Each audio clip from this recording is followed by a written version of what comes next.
Welcome to Samba Samba. Enjoy the video. You'll begin with power and controls ready. Make sure the AC is running and the remote has fresh batteries. You need responsive controls. Put the unit into cooling or auto, then press the sleep or ZZZ button.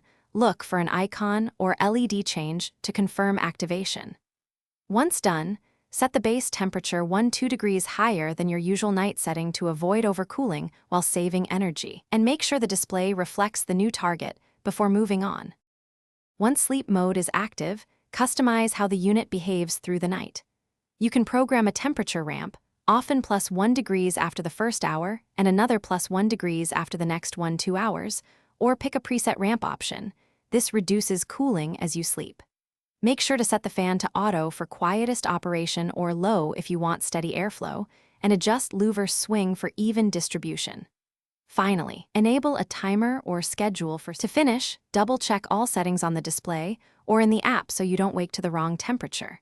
Save the profile or lock controls when available to reuse the same sleep routine, keeping in mind a slight comfort versus energy trade-off. If something goes wrong, here's a key troubleshooting tip. If the sleep icon doesn't appear or the function won't engage, reset the remote and power cycle the AC, then retry sleep mode and verify the unit's operation.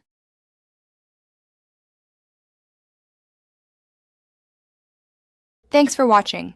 Consider subscribing if we helped you.